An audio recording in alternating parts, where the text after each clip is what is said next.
మొదటిగా మనం చూసినట్లయితే యోబు గ్రంథం 5వ అధ్యాయము 15వ వచనములో వ్రాయబడిన మాట. యోబు గ్రంథం 5:15. పలాటిన నోటి ఖడ్గము నుండి చదువు. వారి చేతుల నుండి ఆయన దరిద్రులను రక్షించును. దరిద్రులను రక్షించును. కావున బీదలకు నిరీక్షణ కలుగును. బీదలకు నిరీక్షణ కలుగును. అక్రమము నోరు మూసుకొనును. ఇక్కడ వ్రాయబడిన మాట, ఆయన దరిద్రులను ఏమి చేస్తారు అంటే దరిద్రులను ఆయన రక్షించేవాడు, దరిద్రులకు ఆయన కృప చూపేవాడు. కాబట్టి దరిద్రులైన వారికి ఆయన ఏం చేస్తున్నాడంటే వాగ్దానములు చేస్తున్నాడు. రెండవదిగా మనము చూసినట్లయితే కీర్తనల గ్రంథము 12వ సంకీర్తన 5వ వచనములో త్వరగా సమయాన్ని బట్టి అమ్మా బాధపడు వారికి చేయబడిన బలాత్కారమును బట్టియు దరిద్రుల నిట్టూర్పులను బట్టి నేనిప్పుడే లేచెదను. రక్షణను కోరుకుని వారికి నేను రక్షణ కలుగు చేసేదను. దరిద్రులైన వారి పక్షంలో నేను లేస్తాను. వారి నిట్టూర్పులు, వారి దరిద్రతను బట్టి వారు బాధపడుతున్నారేమో నిజమే. మానవుని జీవితంలో దరిద్రత అనేది ఒక దుఃఖకరమైనదే, నిట్టూర్పే. అయితే ఆయన అంటున్నాడు, దరిద్రుల పక్షముగా నేను నిలబడతాను. మనుషులు ఎవరు నిలబడకపోవచ్చేమో, మనుషులు ఎవరు దరిద్రుల పక్షాన నిలవకపోవచ్చేమో, కానీ ఆయన అంటున్నాడు, ఇప్పుడే లేచి వారి పక్షమున నిలబడి వారిని నేను రక్షిస్తాను. మూడవదిగా దరిద్రులను గురించి ఆయన చెప్పే మాట యెషయా గ్రంథం 41వ అధ్యాయం 17వ వచనంలో కూడా దరిద్రులను దీన దరిద్రులు నీళ్లు వెదకుచున్నారు, నీళ్లు దొరకక వారి నాలుక తప్పిచేత ఎండిపోవచ్చున్నది. యెహోవా అను నేను వారికి ఉత్తరమిచ్చేదను. ఇశ్రాయేలు దేవుడనైన నేను వారిని అమ్మా విడనాడను, విడిచిపెట్టను. ఎవరిని విడిచిపెట్టాడట? దీన దరిద్రులను. ఎవరిని చెప్పండి, గట్టిగా చెప్పాలి. దీన దరిద్రులు అనగా ఏమీ లేని వారు, దీన స్థితిలో ఉన్నవారు, పేద స్థితిలో ఉన్నవారు. కనుక ప్రియులారా, ఒకవేళ నీకు అన్ని ఉన్నా నీవు దేవుని బిడ్డము కనుక, మనము దేవుని పిల్లలము కనుక మనము దీనముగానే బ్రతకాలి లోకంలో. ఎందుకంటే ఆయన వాగ్దానములు ఎవరికి? దీనులకే. దరిద్రులకే ఆయన వాగ్దానములు, దీనులకే ఆయన వాగ్దానములు. ఇక ప్రియులను గమనించాలి. మనము చూసినట్లయితే కీర్తనల గ్రంథము 136వ సంకీర్తన 23వ వచనములో మనము దీన దశలో ఉన్నప్పుడు ఆయన మనలను జ్ఞాపకము చేసుకొనెను. ఆయన కృప నిరంతరముండును గాక ఉన్నది. ఎప్పుడు జ్ఞాపకం చేసుకుంటాడు? ఎవరిని దేవుడు జ్ఞాపకం చేసుకుంటాడు అంటే దీన స్థితిలో ఉన్న వారిని. అమ్మా దయచేసి వినాలి, దీన స్థితిలో మనం బ్రతకాలి. అప్పుడే దేవుడు మన జీవితంలో వాగ్దానములు నెరవేరుస్తారు. అందుకే బైబిల్ రాయబడిన మాట ఏమిటంటే ఆయన దీనులనే గొప్పగా చూచేవారుగా కనబడతారు. దీన స్థితిలో ఉన్నప్పుడు ఆయన మనల్ని జ్ఞాపకం చేసుకున్నాడు అంటే దీనులనే ఆయన ఎప్పుడు ఏం చేసుకుంటాడంటే జ్ఞాపకము చేసుకునేవాడుగా ఉన్నాడు. యెషయా గ్రంథం 46వ అధ్యాయం 1-2 వచనాల్లో చూస్తే ఇక్కడ కూడా ఒక చక్కటి మాట వ్రాయబడింది. దేవాది దేవుడు, సృష్టికర్త అయిన దేవుడు ఈ మాట సెలవిచ్చుచున్నాడు. ఏమని అంటే ఆకాశము నా సింహాసనము, భూమి నా పాదపీఠము, మీరు నా నిమిత్తము ఉద్దేశించిన ఇల్లు ఏ పాటిది? నాకు విశ్రమ స్థానముగా మీరు కట్టలు ఉద్దేశించిన ఏ పాటిది? అవన్నీ ఆయన అంటున్నాడు, నా హస్తకృత్యములు కావా? నా చేతులతో చేసినవి కావా? కలిగినవి అవి నా వలన నా వలన కలిగినవే, యెహోవా సెలవిచ్చుచున్నాడు. నా వలన కలిగినవే అని యెహోవా సెలవిచ్చుచున్నాడు. ఎవడు దీనుడై, ఇక్కడ బాగా వినాలి. ఆయన ఏమంటున్నాడంటే ఎవడు దీనుడై, నలిగిన బాగా వినాలి, ఎవడు దీనుడై నలిగిన హృదయము గలవాడై ఉంటాడు, నా మాట విని నా మాట విని వణుకుచుండును, వణుకుచు ఉండును, వానిని వానిని నేను దృష్టించుచున్నాను. చెప్పండి కొడతా. ఎవరిని చూస్తున్నాడట? దీన మనస్సు గలవాడు. ఎవడు దీనుడై నలిగిన హృదయము గలవాడై నా యొక్క వణుకును, నా సన్నిధిలో వణుకును. దేవుని సన్నిధిలో చాలా మందికి భయం ఉండదు. అందుకే బైబిల్ మిషన్ యొక్క క్రమం మీ అందరికి చెప్పే మాట, ఆరాధనలో మీరు తిరుగుతుంటే తిరగొద్దండి, ప్రేమగానే చెప్తాను. ఎందుకు? దేవుని యుద్ధ మనం వణకాలి. వాక్య సమయంలో తిరగొద్దని ఎందుకు చెప్పేది?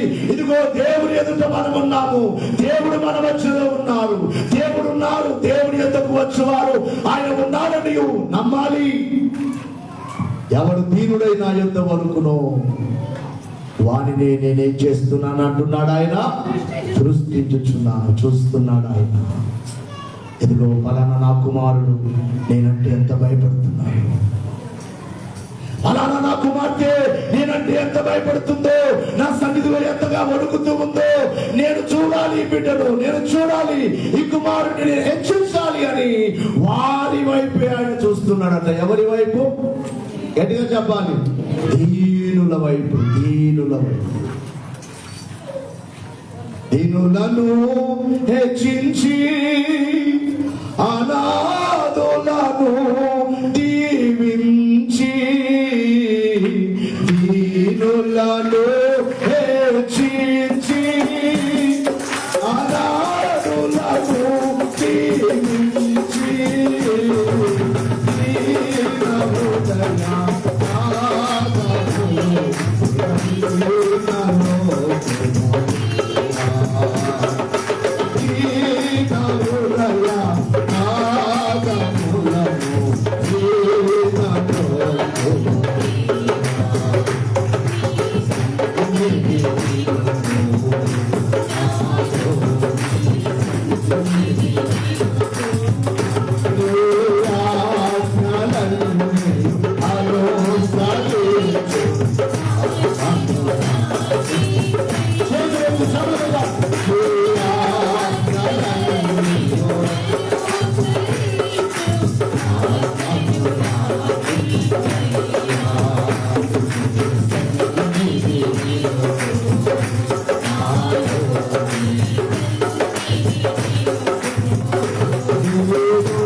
దృష్టించేవారిగా ఉన్నారు, దరిద్రులే ఆయన దృష్టించేవారిగా ఉన్నారు.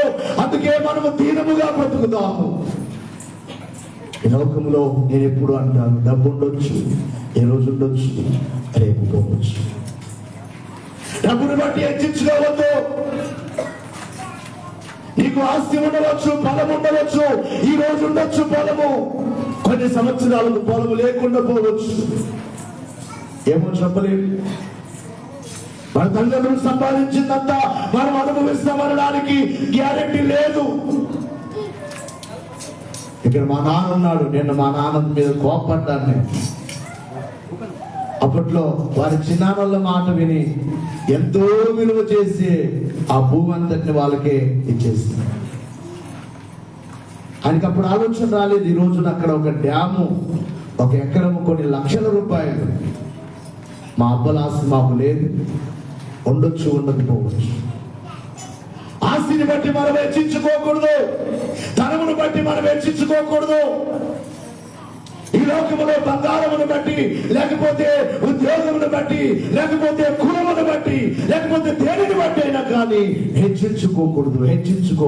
దేవుని పిల్లలు ఆయన యొద్ద ఎప్పుడు దీన హృదయము గలవాడై, ఆయన అంటున్నాడు కదా, ఎవడు దీనుడై నా యొద్ద వణుకుచూ ఉండునో, ఎవడు దీనుడై నా యొద్ద తల వచ్చి వణుకుచూ ఉండునో, అయ్యా నీ యొద్ద నేనే పాటి వాడిని, భూమి ఆకాశములు పట్టచాలని వాడవు నీవు, ఆకాశము నా సింహాసనం, భూమి నా పాదపీఠమని సెలవిచ్చిన నీ ఎదుట నేనే పాటి వాడను, వట్టి ఊపిరి వంటి వాడను, ఊపిరిపోతే మరలా తెచ్చుకోలేని వాడను, నేనే పాటి వాడనని ఎవడు ఆయన సన్నిధిని వణుకుచుండునో వాని వైపే చూస్తున్నాడట ఆయన. ఏమని? ఏదో ఒకటి వారికి చెయ్యాలి, ఏదో ఒకటి వారికి చెయ్యాలి. కాబట్టి దీనులకు వాగ్దానము, దరిద్రులకు దేవుడు వాగ్దానాలు చేస్తున్నాడు. హెచ్చించుకునే వారి వైపు చూస్తాననట్లేదు, ఆయన దీనుల వైపు చూస్తానంటున్నాడు. ధనము కలిగిన వారి వైపు చూస్తాననట్లేదు, మనుషులైతే చూస్తారు. ఎవరు గొప్పవారో, ఎవరు ధనవంతులో, ఎవరు పేరు కలిగిన వారో, ఎవరు అధికారము కలిగిన వారో, మనుషులైతే వారి వైపు చూస్తారు. కానీ ఈ విశ్వమును కలుగు చేసిన దేవుడు ఎవరి వైపు చూస్తానంటున్నాడంటే, దీనుల వైపే నేను చూస్తాను. నా దృష్టి ఎప్పుడు దీనుల వైపే ఉంటుంది. నా దృష్టి దేవునికి మహిమ కలుగును గాక. మీరు గమనించాలి, బైబిల్ గ్రంథములో దీనులను గురించి అనేకమైన మాటలు మనకు కనబడతాయి. లూకా సువార్త 9వ అధ్యాయము 48వ వచనం, 9:48. ఈ చిన్న బిడ్డను నా పేరుట చేర్చుకున్నవాడు నన్ను చేర్చుకున్నవాడు నన్ను పంపిన వారిని చేర్చుకును. మీ అందరిలో బాగా వినాలి, ఎవడు అత్యల్పుడయుడునో, బాగా వినాలి, దేవుని దృష్టిలో చూడండి, ఎవడు అత్యల్పుడయుడునో వాడే గొప్పవాడు. వారితో చెప్పాను, నీవు అల్పుడుగా ఉన్నావా, బాధపడవద్దు. దీన స్థితిలో ఉన్నావా, బాధపడవద్దు. తగ్గింపు స్థితిలో ఉన్నావా, బాధపడవద్దు. పేద స్థితిలో ఉన్నావా, బాధపడవద్దు. ఈ లోకంలో ఏ విషయంలోనైనా నీవు దీన స్థితిలో ఉన్నట్లయితే, అల్పమైన స్థితిలో ఉన్నట్లయితే, ఆయన అంటున్నాడు, ఈ లోకంలో ఎవరు అల్పులుగా ఉన్నారో వారే గొప్పవారు నా దృష్టిలో అంటున్నాడు ఆయన. దేవునికి మహిమ కలుగును గాక. మన దృష్టిలో అయితే ఒక పేదవారు మన ప్రక్కన వచ్చి కూర్చుంటే, ఒక రోజున ఒక ఆయన అనేవాడు అడ్రస్ లేకుండా వెళ్ళిపోయాడు. నాకు చాలా బాధ వేసింది. అయ్యా కులం పేరు చెప్పి అలా స్నానం చేసి రమ్మనయ్యా. స్నానం చేయకుండా ఎవరైనా మందిరానికి వస్తారా? గోనాల్లో ఆ మాట అన్నాడు ఆయన. నాకు చాలా బాధ వేసింది. ఆ కులం వారిని స్నానం చేసిన మనం అంటే ఆయన దృష్టిలో ఏమిటి? వారు తక్కువ కావచ్చు, దేవుని దృష్టిలో ఎవరు ఎక్కువ? ఎట్లా చెప్పాలి? నీవెవరినైతే తక్కువ అనుకుంటున్నావో, నీవెవరినైతే తక్కువగా చూస్తున్నావో, ఈ రోజు నా పరిస్థితి ఏమైపోయింది. అందుకనే ఎవరిని ఎప్పుడు అంటూ ఉంటారు, ఎవరిని మనం ఎలా చూడకూడదు చెప్పండి? తక్కువగా చూడాలి. ఎందుకంటే దేవుడు అంటున్నాడు, ఈ లోకములో అల్పులైన వారే గొప్పవారు అని ఆయన చెబుతున్నారు. దేవునికి మహిమ కలుగును గాక. లూకా సువార్త 14వ అధ్యాయం 11వ వచనములో యేసు ప్రభువు ఏమంటున్నారు అంటే, ఎవరైతే తగ్గించుకుంటారో తన్ను తాను హెచ్చించుకున్న ప్రతి వాడును తగ్గింపబడును. ఏం చేస్తాడట? నువ్వు హెచ్చించుకుంటున్నావంటే ఆయన తెచ్చి నీ తల మీద ఏం పెడతాడు? ఆయన చేయి పెడతాడు. ఇలా ఆశీర్వాదం కొరకు కాదు, అలాగ అనిసివేయడానికి. నువ్వు హెచ్చించుకుంటుంటే అలాగ అనిసివేయడానికి. దేని బట్టి హెచ్చించుకున్నా? అందుకే నేను ఎప్పుడు చెప్తున్నాను, హెచ్చింపు 2 రకాలుగా ఉంటుంది. మనుషులు ఒకటి శరీర సంబంధమైన హెచ్చింపు, రెండు ఆత్మ సంబంధమైన హెచ్చింపు. రెండు ప్రమాదమే. కొంతమంది బాగా పాటలు పాడగలుగుతారు, కొంతమంది బాగా పాటలు పాడలేరు. పాడలేని వారిని పాడగలిగే వారు ఏం చేస్తారు? బాగా పాడగలిగేవారు బాగా పాడలేని వారిని ఏం చేస్తారు? ఎగతాళి చేస్తారా? చేయరా? చేయొద్దు. దేవుడు నీకు మంచి స్వరం ఇచ్చాడు. నీ స్వరంతో నీవు దేవుణ్ణి మహిమపరచు. ఆ సహోదరితో కూడా మాట చెప్పు. నీ వాయిస్ బాగా ప్రాక్టీస్ చేయి, ప్రోత్సహించు. నేను సేవలో ఉన్నప్పుడు అందరు లైన్గా పాటలు పాడుతున్నారు. నా ప్రక్కనే ఐజాలో సేవ చేస్తారు ఒక పాస్టర్. ఆయనకు వాయిస్ బాగుంది కానీ, ఆసక్తి బాగుంది కానీ పాట ఎక్కువగా పాడలేడు. ఆయన వచ్చి ఒక్కోసారి ఆయన ఊపు వచ్చినప్పుడు గట్టిగా పాడతాడు అన్నమాట. గట్టిగా పాడగానే ఇలాగంటే ఏం చేస్తాం సోదరా, స్వరం లేదు సోదర, ఏం చేస్తాం? కాబట్టి ప్రియుల ఆసక్తి, పాడాలని ఆసక్తి, పాడండి. నీవు బాగా ప్రాక్టీస్ చేయి. ఒంటరిగా ఏకాంతంగా ఒక పాటను నీవు ఒంటరిగా ఉన్నప్పుడు పాడుతూ ఉండు. ఇప్పుడు నీ స్వరం బాగలేదు, ఒక సంవత్సరం బాగా పాడావంటే నీ స్వరం మామూలు అయిపోతుంది. ప్రాక్టీస్ చాలా ముఖ్యమైనది. దేవునికి మహిమ కలుగును గాక. నా స్వరం బాగలేదని చెప్పి నీవు బాధపడవద్దు. నీ స్వరాన్ని ఆయన బాగు చేస్తాడా, బాగు చేయలేడా? గట్టిగా చెప్పాలి. మన స్వరాలు మారిపోతాయి. నా స్వరం కూడా దేవుని అభిషేకం పొందేంత వరకు నా స్వరం మామూలుగా ఉండేది, నా వయసు మామూలుగా ఉండేది. పాటలకు ఎక్కువగా పాడలేకపోయేవాడు. మాట కూడా ఇంత గంభీరంగా ఉండేది కాదు, అప్పుడు మామూలుగా ఉండేది. ఎప్పుడైతే దేవుడు అభిషేకించాడో ఆ రోజునే మారిపోయింది వాయిస్. నీ స్వరం మారిపోవాలంటే నీవు ఆయన సన్నిధిలో గడుపు. బాధపడవద్దు నాకు స్వరం సరిగా లేదని. ఆ సహోదరుతో చెప్పేవాడు, పాడు, పక్కన నిలబడు, నేను ఎలా పాడుతున్నానో పాడు, నాతో పాడు. సోదరాలాగా నీవు అలాగనుకోవాలి. కనుక ప్రియులారా, మీ అందరికీ చెప్పే మాట ఏమిటంటే, ఇదిగో ఆత్మీయ గౌరవం. బాగా పాడేవారిని పాడని వారిని ఎగతాళి చేస్తున్నావంటే నీలో ఏమన్నట్లు? నేనే బాగా పాడుతున్నానని చెప్పుకున్నట్లు. బాగా ప్రార్థన చేయగలుగుతున్నావు. కొంతమంది ప్రార్థన సరిగా చేయరు, ప్రార్థన చేసేకి రాదు. అందరి ప్రార్థన ఒక్కొక్కరు ఒక రకంగా ప్రార్థన చేస్తారు. ఇక్కడ ప్రతి శుక్రవారం కుమార్తెలు ప్రార్థన చేస్తుంటే మోకరించి అలాగా దేవుని సన్నిధిలో చూస్తూ, దేవుని వైపు చూస్తూ ఉంటాను. మోకరించి ఒక్కొక్కరు ఒక రీతిగా ప్రార్థన చేస్తారు. ఒక్కోసారి నాకు సంతోషం కలుగుతుంది వారి ప్రార్థన చూసి, ఎంత చక్కగా ప్రార్థన చేస్తున్నారు. కనుక దేవుని పిల్లలారా, మీ అందరికీ చెప్పే మాట, దేవుని ఏ రీతిగా స్తుతించే వారినైనా కానీ మనం సంతోషించాలి. కానీ ఒకరిని ఎగతాళి చేశామంటే ఏ గర్వం ఉన్నట్లు? ఆత్మీయ గర్వం. ఎవరు పాడినా సంతోషించాలి, ఎవరు ప్రార్థన చేసినా సంతోషించాలి. నేనే పాడగలను, నేనే చేయగలను అనేది హెచ్చింపు అవుతుంది. అది ఆయన అంటున్నాడు, హెచ్చించుకునే వారిని ఏం చేస్తానంటున్నాడు? తగ్గిస్తాను. మరి కొంతమంది హెచ్చింపులో ఇంత ముందు చెప్పారు, ధనమును బట్టి హెచ్చింపు, వారికి ఉన్న పొలమును బట్టి హెచ్చింపు, వారికి ఉన్న ఇల్లును బట్టి హెచ్చింపు.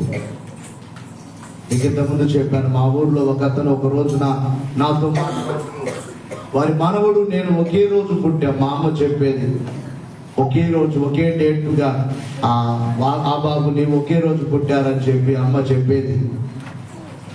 నేను ఒక రోజున ఆ పెద్ద ఆయనతో మాట్లాడుతూ, అతనికి దాదాపుగా 4 ఇళ్ళు ఉన్నాయి, లైన్గా పొలం ఉంది, బాగా మంచి భూమి ఉంది, మంచి పంట, మంచి వ్యవసాయకు ఎద్దల పనులు ఉండేవి, పశువులు ఉండేవి, బాగా ఉన్నవారే. ఒకరోజు నా పెద్ద ఆయన నాతో మాట్లాడుతూ అన్నాడు, అతని మనవని గురించి మాట్లాడుతూ, మా మనవని వెంట్రుకకు సరిపోవురా అని అన్నాడు. నేను అతని గురించి, అతని దగ్గరికి బాగున్నావా పెద్దనాన్నని మాట్లాడుతుంటే అతను అలా మాట్లాడాడు. నా మనవని గురించి ఏమనుకున్నావురా, వాడు చదువుతున్నాడు, వాడిని వెంట్రుకకు కూడా సరిపోవురా అంటే నాకు చాలా దుఃఖం వచ్చింది ఆ మాట. ఈ రోజున అతని ఆస్తి అతని పిల్లలు అనుభవించట్లేదు. అతని మనవుడు చదువు మానేసి ఏదో కూలి పని చేసుకొని బ్రతుకుంటున్నాడు. ఈ మాటలన్నీ నేను అనుభవంతో చెప్తున్నాను. ఎన్నో అనుభవాలు. హెచ్చించుకోవద్దు. హెచ్చించుకుంటే ఆయన అంటున్నాడు ఏం చేస్తాడట? హెచ్చించుకున్న వారిని తగ్గిస్తాను, తగ్గించుకున్న వారిని. అది దేవుని గొప్పతనం. ఎవరైతే నేనే పాటి మన తండ్రి గారు దేవదాసయ్య గారు ఎన్నో వరములు కలిగిన వారు. వ్యక్తి వస్తే అతని పేరు చెప్పేసేవారు. ఒకరు ముగ్గురు అబ్బాయిలు దేవదాసయ్య గారి దగ్గరికి కొత్తగా వచ్చి ఆ పేరు మార్చుకొని వచ్చారట. వారి అన్నుల పేర్లు అయితే యేసు ప్రభు పేరుగా పెట్టుకొని చెట్టు కింద పేరు పెట్టుకొని వచ్చారట అయ్యగారి దగ్గర. అయ్యగారి దగ్గరకు వచ్చి చెట్టు కింద మార్చుకున్న పేర్లు చెప్తున్నారట. అబ్బాయి నీ పేరేంటి అంటే ఆ చెట్టు కింద మార్చుకున్న పేర్లు చెప్తుంటే ఇవి చెట్టు కింద పెట్టుకున్న పేర్లు కదా అన్నారట అయ్యగారు. అంత గొప్ప దైవజనుడు ఎప్పుడు ఒక మాట అనేవాడు, నేనే పాటివాడు.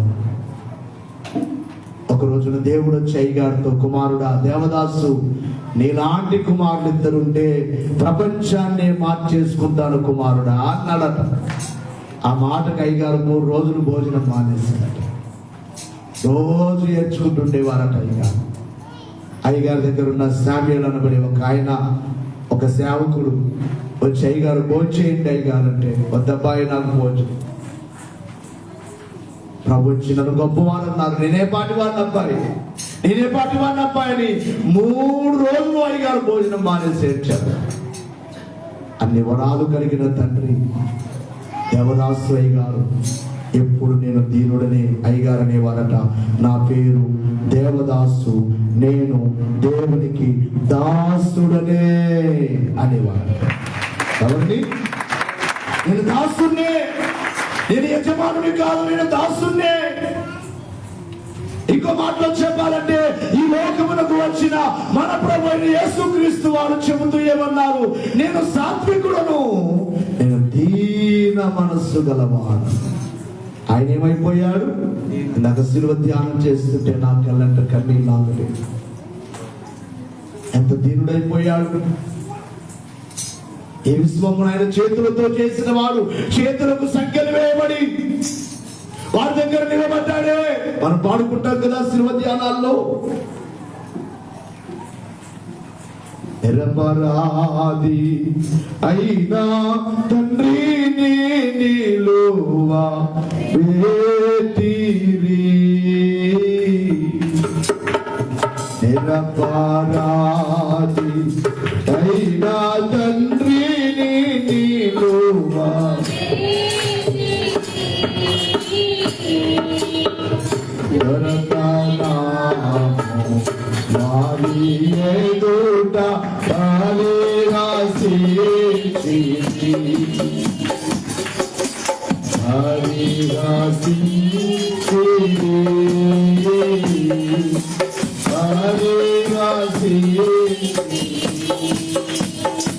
ఎదుట సంఖ్యలు వేయబడి లోకమునికే ప్రతి మానవునికే తీర్పు తీర్చే దేవుడు. ఏ నేరము లేకపోయినా ఆయన కోర్టులో నిలబడ్డాడు. ఎంత దీనుడిగా ఉన్నాడు, ఎంత దీనుడిగా జన్మించాడు భూమి మీద, ఎంత దీనుడిగా జీవించాడు యేసు ప్రభు. ఆయన జీవితమే దీనమైన జీవితం. అందుకే అన్నాడు, నేను దీన మనస్సు గలవాడు. మన తండ్రి, మన ప్రభు, మన రక్షకుడు దీనుడు కనుక మనము కూడా ఈ లోకంలో ఎలా ఉండాలంటే దీనులముగానే తగ్గించుకొని. అందుకనే మీకు చాలా సార్లు చెప్తూ ఉంటాను, దేవుడు మీ అందరి కుటుంబాలను దీవిస్తాడు. ప్రతి కుటుంబాన్ని, ఇప్పటికే చాలా కుటుంబాలను దేవుడు దీవిస్తూ వస్తున్నాడు. మీ అందరికి ఒక మాట చెప్తున్నాను, దేవుని సేవకునిగా దేవుని ఆత్మతో చెప్పే మాట, మీరెంత దీవెన పొందిన దేవుని దగ్గర ఎలా ఉండాలి? ఎప్పుడు దీనముగానే, మేమే పాటి వారు. ఈ మాట ఎప్పుడు ప్రార్థనలో చేసుకోవాలి. మేమే పాటు గమనించాలిక. మరొక మాటను మనం చూసినట్లయితే పరిశుద్ధ గ్రంథములో యాకోబు పత్రిక 4వ అధ్యాయం 6వ వచనం, పేతురు రాసిన మొదటి పత్రిక 5వ అధ్యాయం 5వ వచనం. ఈ 2 వచనాల్లో ఒక మాట దేవుడు చెప్తున్నాడు. ఏమిటంటే కాదు గాని ఆయన ఎక్కువ కృపనిచ్చును. ఆయన ఏ కృపనిచ్చును? ఎక్కువ కృపనిచ్చును. అందుచేత దేవుడు అహంకారులను ఎవరిని ఎదిరిస్తానంటున్నాడంటే అహంకారులను ఎదిరించి దీనులకు కృప అనుగ్రహించు. అహంకారముతో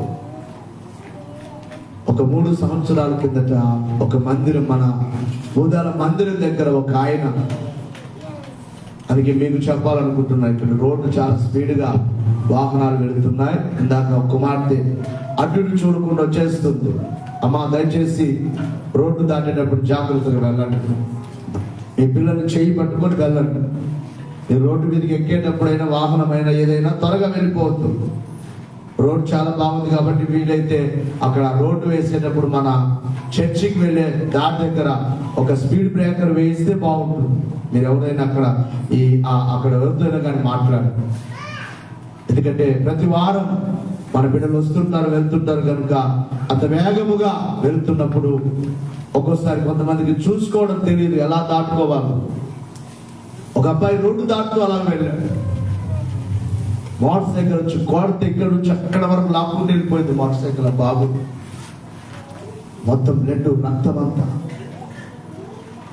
నువ్వు కనువు ఉన్నావు కదా రోజు సమయం ఎవరు సమయం. అతను మమ్మల్ని కొట్టేస్తున్నాడు, మన విశ్వాసుని కొట్టేస్తున్నాడు. చావులో తండ్రి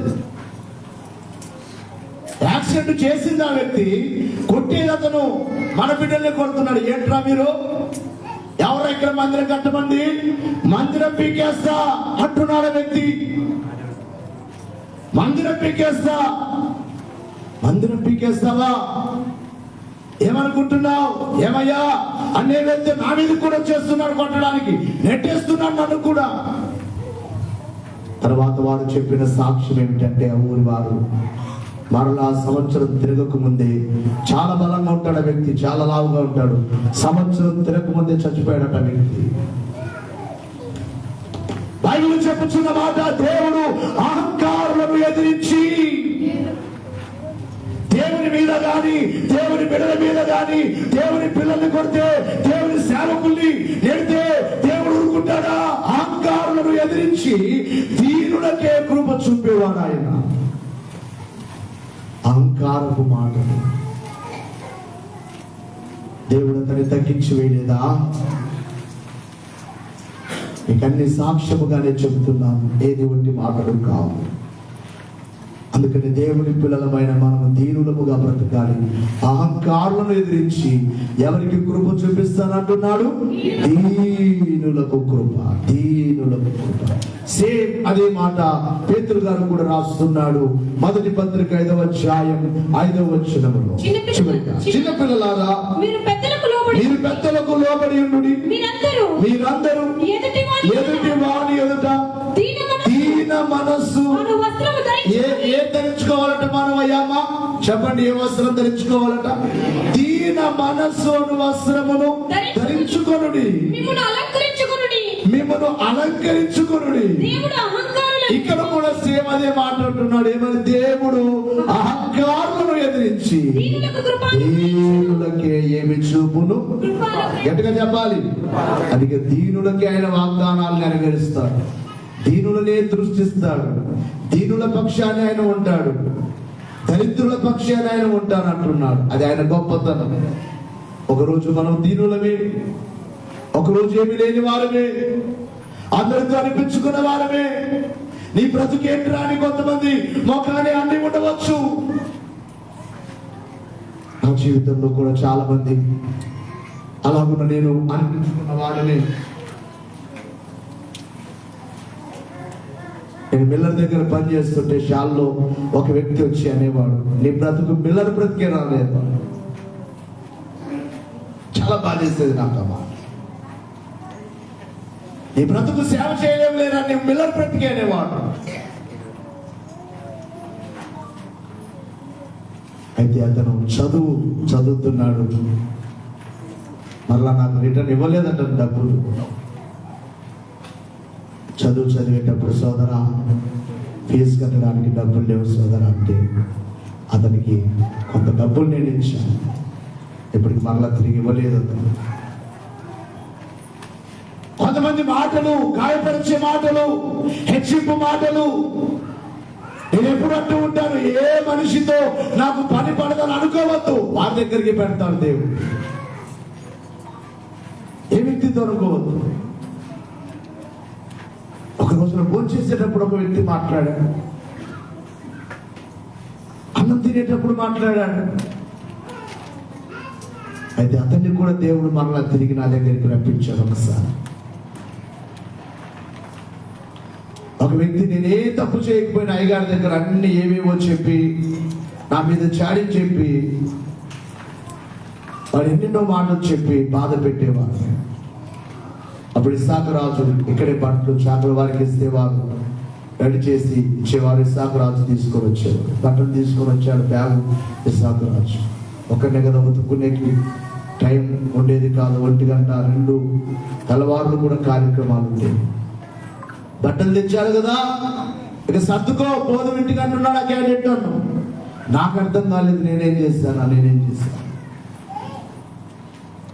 అయ్యగారికి ఏమేమి వచ్చింది, అయ్యగారు కూడా వెళ్ళిపో ఉండదు తెలుగు. అయ్యా ఉంటానయ్యా, సేవకు వచ్చా. ఎందుకు వెళ్ళిపోతే దేవునికి అవమానం, చావైన బ్రతికైనా ఉండాలి. వచ్చాను, ముందుకు అడుగు పెట్టాను, వెనక్కి వెళ్ళకూడదు. వెనక్కి వెళ్ళాలంటే ఏం చేసి వచ్చాడు, మాటలు వస్తాయి. ఉందాం, వచ్చుకొని. అయితే ఒక 3 సంవత్సరాల కిందట ఆ బాబు నాకు ఫోన్ చేసి, అయ్యా నేను చాలా బాధలో ఉన్నా, తినడానికి కూడా లేదయ్యా, నా బిడ్డలకు భోజనం కూడా లేదయ్యా అని ఏడుస్తూ ఉన్నాడు ఫోన్లో. నేను అదంతా మనసులో పెట్టుకోలేదు. రా బాబు, ఆ పిల్లోని పేరు భాస్కర్. భాస్కర్ రా, వచ్చి. నాకంటే వయసులో పెద్దవాడు, సేవకుని కనుక పేరు పెట్టి పిలిచేవాడిని. భాస్కర్ రా, వచ్చి. ఒక ప్యాకెట్ బియ్యము, కొంత డబ్బులు, కానుక డబ్బులు ఇచ్చి వెళ్ళు, జాగ్రత్తగా ఉండు, ప్రార్థన చేసుకో. కనుక ప్రియులారా, ఎందుకు ఈ మాటలు చెప్తున్నానంటే, ఇదిగో నీవు ఎవరిని బాధ పెడతావు, దేవుడు మరలా నిన్ను ఒక సమయానికి ఈ లోకం విడిచే లోపు తీసుకొచ్చి అక్కడే పెడతాడు. జాగ్రత్త. అందుకనే ఎవరిని చులకనగా మాట్లాడద్దు. మనం బైబిల్ మిషన్ ముఖ్య సూత్రం ఏమిటి? అయ్యగారు చెప్పిన సూత్రం మనం పాంప్లెట్ మీద రాస్తామేమని, ఏ మతమును గాని చెప్పండి, ఏ మనిషిని గాని, అందరూ చెప్పాలి గట్టిగా, ఏ మతమును గాని, అందరూ చెప్పాలి, ఏ మతమును గాని, ఏ మనిషిని గాని దూషించకూడదు, ద్వేషించకూడదు, తుంచనగా తక్కువగా మాట్లాడకూడదు. ఇది అయ్యగారు చెప్పిన సూత్రం. బైబిల్ని బట్టి దేవుడు దీనులను హెచ్చించి, దీనులకు కృప చూపి, అహంకారం ఏం చేస్తారంటున్నాడు, తగ్గిస్తా. చివరిగా ఈ లోకంలో మనకి ఏమి లేకపోవచ్చు. ఒక్కసారి అందరూ లేచి నిలబడండి. యాకోబు పత్రిక 2వ అధ్యాయం 5వ వచనం లాస్ట్ మాట చదివి ముగించుకుందాం. నా ప్రియ సహోదరులారా, ఆలకించుడి. ఈ లోక విషయములో దరిద్రులైన వారు విశ్వాసమందు భాగ్యవంతులుగాను, తను ప్రేమించు వారికి తాను వాగ్దానము చేసిన రాజ్యములకు వారసులుగాను ఉండుటకు దేవుడు ఏర్పరచుకొనలేదా? బాగా ఈ మాట వినాలి. ఈ లోక విషయంలో దరిద్రులైన వారు విశ్వాసమందు ఎవరట? వారు భాగ్యవంతులు. లోకంలో ఏమి లేదు. బహుశా మీలో కొంతమందికి ఇల్లు కూడా లేదేమో, సరైన ఇల్లు. కొంతమంది గుడారాల్లో ఉన్నారేమో, కొంతమంది చాలా ఇబ్బందుల్లో ఉన్నారేమో, తినడానికి కూడా లేదేమో. బాధపడవద్దు, నాకేమీ లేదని బాధపడవద్దు. ఆయన ఏమంటున్నారంటే, ఈ లోకములో ఏమీ లేని వారిని ఆయన ఏమని పిలుస్తున్నాడు? భాగ్యవంతులు. ఎవరు భాగ్యవంతులు? గట్టిగా చెప్పాలి. ఈ లోకములు ఏమి లేని వారు భాగ్యవంతులు. ఈ భాగ్యవంతుల కొరకే, ఈ లోకములో దరిద్రులైన వారి కొరకే ఆయన ఎక్కడ సిద్ధపరిచారు? పరలోకాన్ని సిద్ధపరిచారు. మనకు దీనికి ఉదాహరణ ధనవంతుడు లాజరు కనబడతారు. భూమి మీద ధనవంతుడు ఎవరు? ఏమైనా కొదవ ఉన్నవాడా? చెప్పండి అయ్యమ్మా. ఏ కొదవ లేదు. తినడానికి కొదవ లేదు, ధరించుకోవడానికి కొదవ లేదు, ఉండడానికి కొదవ లేదు. దరిద్రుడైన లాజరుకు ఉండడానికి లేదు, తినడానికి లేదు, ఆరోగ్యం కూడా లేదు. ఎవరు భాగ్యవంతులు పరలోకంలో? మాట్లాడలేదు. అమ్మా ఎవరు అయ్యా, ఎవరు భాగ్యవంతులు? అందుకే నేను చెప్తున్నాను, ఈ లోకంలో ఏమి లేకపోయినా బాధపడద్దు. ఒక్కరున్నారని సంతోషించు. ఎవరు? చెప్పండి అయ్యా అమ్మా. ఎవరున్నారు మనకు? దేవుడు మనతో ఉన్నారు. ఇది ఎప్పుడు నమ్మండి. దేవుడు వాగ్దానం నెరవేర్చేవాడు. మన మందిరము కాలిపోయినప్పుడు దేవుడి మాట చెప్పారు, నేనున్నానని. ఆయన ఉన్నారు కదా. ఇంత మందిరం, ఇంత సేవ. పోయిన సంవత్సరంలో ఒక మందిరం ఓపెనింగ్, ఈ సంవత్సరం కూడా ప్రార్థన చేయండి. త్వరలో ఒక మందిరం ఓపెనింగ్ అవుతుంది. దానికి సంబంధించిన అన్ని కూడా ఆ బైబుల్ సీట్లు అన్ని రెడీగా ఉన్నాయి. ఇంకా కొంత సొమ్ము కావాలి. సగం పైగానే దేవుడు ఇచ్చారు, మిగిలింది కూడా దేవుడు ఇస్తారు. ఇంత సేవ జరుగుతుంది అంటే కంటికి కనబడలేదు, కానీ ఆయన ఉన్నారు. ఆయన ఉన్నారు. ఇది నిజం, ఇది సత్యం. ఈ మాట నమ్మిన వారిని దేవుడు దీవిస్తారు. ఈ సేవతో, మనతో, సేవకునితో, మనందరితో దేవుడున్నారు. ఇందాక కుమార్తెలు పాడారు, నేను పాడాలనుకున్నాను ఆ పాట. యేసయ్యా యేసయ్యా నీనిల్లాదే నానిల్లయ్యా, నిన్నంత ప్రేమరు కారుణ్యా, నాది ఎదురువరువా కారుణ్యా, నిన్నంత కబలకు కారుణ్యా.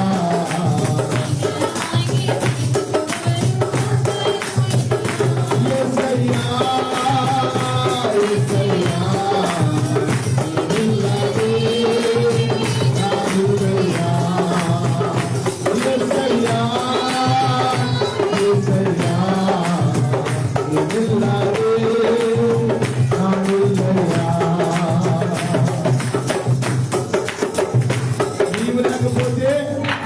ఆయన లేకపోతే మనం ఉన్నామా? గట్టిగా చెప్పాలి. 2024 అంతా ఎవరు మనతో ఉన్నారు? ఎవరు నడిపించారు? ఎందరో మరణంచుల వరకు వెళ్ళారు. ఒక ముసలామె ఒక రోజున ఫోన్ చేసి వాళ్ళ కుమారుడు, అయ్యా 15 రోజుల నుంచి భోజనం మానేసిందయ్యా, ఇక అమ్మ బ్రతుకుతాదో లేదయ్యా అని ఏడుస్తున్నాడు. నేను చెప్పాను, కుమారుడా నీ తల్లికి ఏం కాదు, బాగుంటుంది, ప్రార్థన చేస్తామని ప్రార్థన చేయగా ఆ తల్లి నేటికి సజీవంగానే ఉంది. చెప్పకూడదా? క్రిస్మస్ కి ముందు రోజు ఒక కుమార్తె చాలా సీరియస్ గా మాట కూడా మాట్లాడలేకపోతుంది, నాతో ఫోన్ లో మాట్లాడలేకపోతుంది. అయ్యా నేను హాస్పిటల్ కూడా వెళ్ళలేనేమో ఆమె చెప్తుంది. మరలా మరుసటి రోజు సాక్ష్యం, ఆ రోజు నేను హాస్పిటల్ కూడా వెళ్ళలేను అనుకున్నానయ్యా, మధ్యలోనే నా ప్రాణం పోతుంది అనుకున్నానయ్యా. నేను చెప్పానమ్మా నీకేమి కాదు, ప్రభున్నారు మనతో. 1వ తారీఖు నుంచి ప్రార్థన చేశామేమని, ఎవరికి మరణాలు రాకూడదు నాయన. మా బిడ్డలందరూ సంతోషంగా నూతన సంవత్సరంలో అడుగు పెట్టాలని ప్రార్థన చేశాం. అయితే ఆ బిడ్డ ప్రార్థన చేయించుకుంది. అద్భుత రీతిగా దేవుడు ఆమెకు ఆరోగ్యమిచ్చాడు. చెప్పకూడదా? దేవునికి మహిమ కలుగును గాక. ప్రభు మనతో ఉన్నారు. ఆయన ఎదుట మనం ఎలా ఉందాం? గట్టిగా చెప్పాలి. ఒక అధికారి దగ్గర ఎలా ఉంటాం? మాట్లాడలేదు. ఏడు సార్ అంటావా? చేతులు ఇలా పెట్టుకొని చెప్పు అంటావా? సార్ ఏంటి సార్ అంటాం. ఒక అధికారి దగ్గరే తల వంచుతున్నామంటే ఈ విశ్వమంతటికి అధికారి అయిన దేవుని ఎదుట. అందుకే రాయబడి, ఎవడు నా ఎదుట దీన మనస్సు గలవాడై వణుకుచుండునో వానినే నేను దృష్టించుచున్నాను. వారి వైపే చూస్తున్నాను హెచ్చించాలని, వారి వైపే చూస్తున్నాను పైకి లేపాలని, వారి వైపే చూస్తున్నాను ఆశీర్వదించాలని, వారి వైపే చూస్తున్నాను వారి కష్టాలు తీర్చాలని, వారి వైపే చూస్తున్నాను వారి కన్నీళ్లు తుడవాలని, వారి వైపే చూస్తున్నాను వారిని గొప్పగా చేయాలని అని ఆయన మనకు తెలియజేస్తున్నాడు. కనుక దీనులకు ఆయన వాగ్దానం చేసేవాడిగా ఉన్నాడు. ఇక వచ్చే వారం ఇంకా కొన్ని వాగ్దానములను గురించి, శ్రమలో ఉన్న వారికి వాగ్దానం, లోబడే వారికి వాగ్దానం, విశ్వాసులకు వాగ్దానం, ఇలా కూడా చాలా వాగ్దానాల గురించి బైబిల్లో మనకు కనబడతాయి. నూతన సంవత్సరంలో మీ అందరికి వాగ్దానములను గురించి చెప్పాలని ప్రేరేపణ కలిగింది. ఒక్క వాగ్దానం తీసుకొని మురిసిపోవద్దు. చెప్పండి, ఎన్ని వాగ్దానాలు ఉన్నాయి చెప్పాలి. వేల వేల వాగ్దానాలు ఉన్నాయి ఇందులో, వేల వేల వాగ్దానం. బైబిల్ చదువుకోండి, రోజు వెతకండి ఏం కావాలో, నీ అవసరత ఏదో వెతకండి, వెతకండి ప్రభు సన్నిధిలో. అవన్నీ దేవుడు ఇస్తారు, ఆశీర్వాదాలతో నింపుతారు, ఆరోగ్యంతో నింపుతారు, కుటుంబాన్ని దీవిస్తారు, బిడ్డను దీవిస్తారు. మీ కుటుంబాలన్నిటినీ ఆయన సమృద్ధితో ఆశీర్వదించును గాక. చెప్పాలి, ఆమె చెప్పట్లేదు. మీకు ఎక్కువైపోయిందా మాకు, ఇంకెందుకు ఆశీర్వాదం అంటారేమో. ఆమె చెప్పాలి, ఆశీర్వాదం కావాలంటే దేవుడు మీ కుటుంబాలను సమృద్ధితో నింపును గాక. మీ ప్రతి అవసరతలు దేవుడు తీర్చును గాక. మీకు ఏవైతే కొదువుగా ఉన్నాయో అవన్నీ ఈ సంవత్సరంలో దేవుడు మీకు మీ కుటుంబాలకు అనుగ్రహించును గాక. అనారోగ్యముతో ఉన్న బిడ్డలకు ఆరోగ్యము దయచేయును గాక. దుఃఖముతో ఉన్న వారిని సంతోషముతో ఆయన వర్ధిల్ల చేయును గాక. సంతానము లేని బిడ్డలకు ఆయన సంతాన భాగ్యము దయచేయును గాక. అందరూ చిన్ని ప్రార్థన చేసుకుందాం. దేవుని ఇచ్చిన వాక్యమును బట్టి సహోదరుడు మల్లేష్ ముందుకు వచ్చి ప్రార్థన చేయాలి. ప్రార్థన అందరూ ఒక్క నిమిషం కళ్ళు మూసుకోండి, ప్రార్థన చేసుకోండి.